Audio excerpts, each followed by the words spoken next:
Chapter 2. Thick as Thieves. 5th of March 2014. I emerged from the grey halls of international transit 16 hours after Gatwick Airport had initially swallowed me up.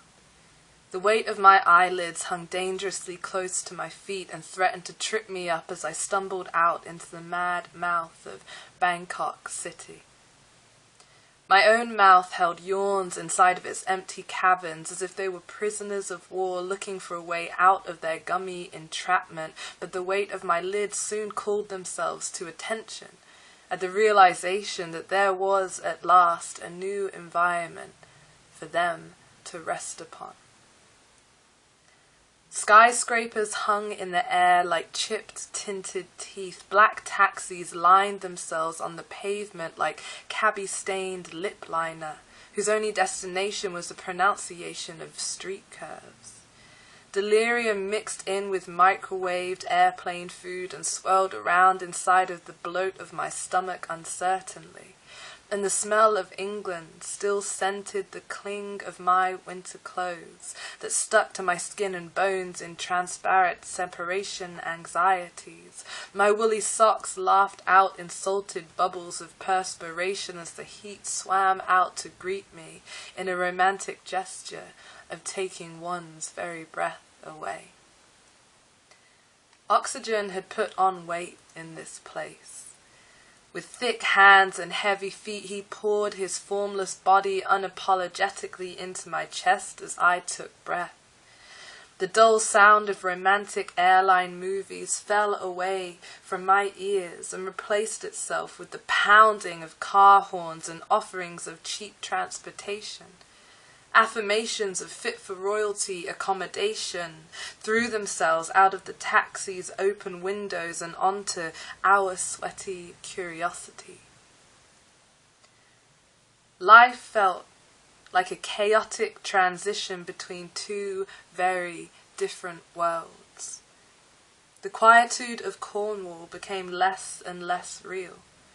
Polite demeanours of handheld doors and overly apologetic hallway collisions became a fable of the British past.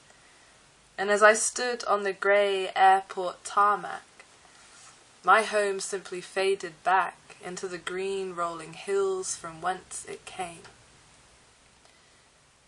I fell into the gaze of Benjamin and John, as we stood encircled with arched eyebrows that invoked a recalibration of destination.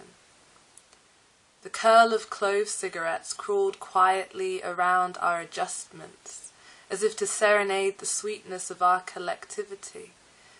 The eccentricities that Bangkok offered us felt like an unwanted and drunken lover. We were 16 hours past caring, but she greeted us with a loud, lip-lined mouth that would not stay together. Bangkok had bad manners and wore unfamiliar aromas upon the unrest of her skin.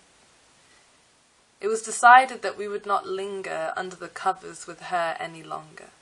And under John's advice, we decided to head further adrift to the island of Koh Samet. With the freedom of no plans upon paper, our papered wings began to feel the breeze of impulsiveness blowing between their fragile feathers. 3 heads nodded in the certainty and necessity of change, for we understood that Bangkok could be revisited at the end of our circular traversing of Asia. This place required more energy and strength than any of us could muster at that point, and the quiet call of relaxing islands spoke tenderly to the exhaustion within us all. Ben, John, and I became just another group of tourists on a bus that bumped along the dirt roads of death. The sand threatened to swallow the tires from beneath us at every turn. We melted into another boat that breezed through the possibility of too many passengers on board. 3 bodies swayed, side by side, unaffected by mortality. Instead, we carried hope in the form of another bizarre destination that sat on the forefront of our wildest desires.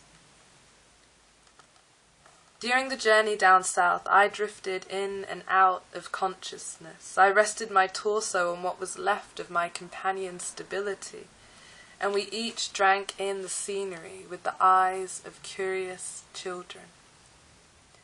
Full of wonder and mystery, I sleepily gazed out upon my new Asian home from behind the bus window. Stray dogs roamed. Buildings loomed and scooters held whole families like precious pearls in an oyster shell of heaven and hell. Both places harmoniously entwined, somehow.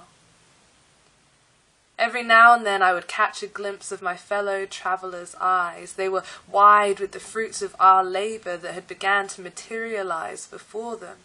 For we had each participated within the unwavering commitment in the civility of our own slavery. Those working days were behind us, and Asia replaced our reality with unfamiliarity.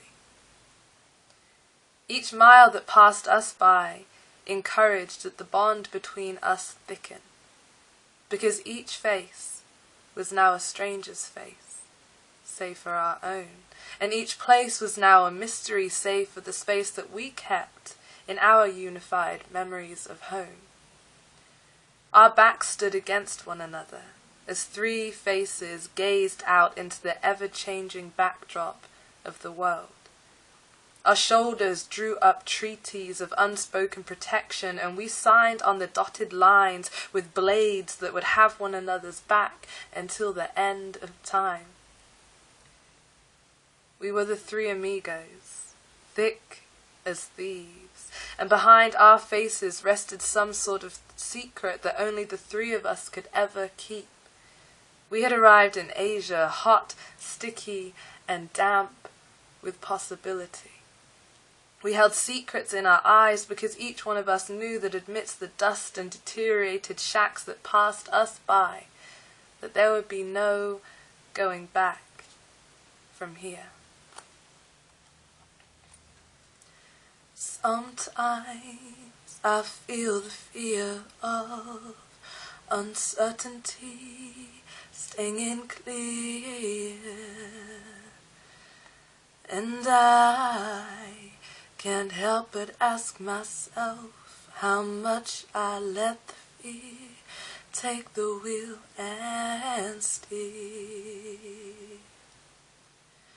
It's driven me before, and it seems to have a vague, haunting mask appeal.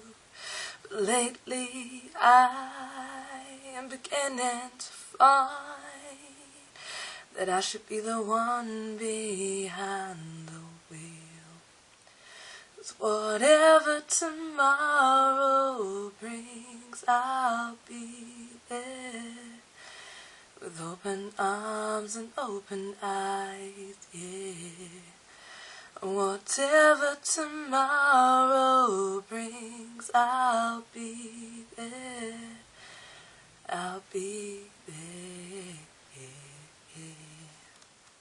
So if I decide to waver my chance to be one of the high, will I choose water over wine and hold my own and drive? Oh, oh, oh, oh, oh. It's driven me before, and it seems to be the way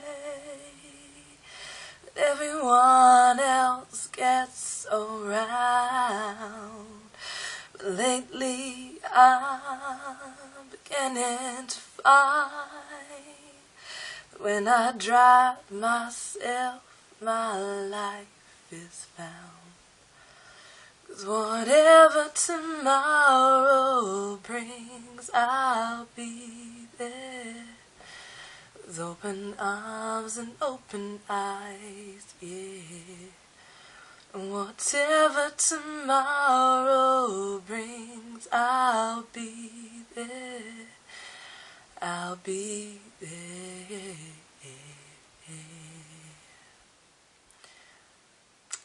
That was a chapter 2 from my book, A Version of You. You can buy it online on Amazon. And there was a cover song by Incubus. It's April Lee Fields, over and out. Peace.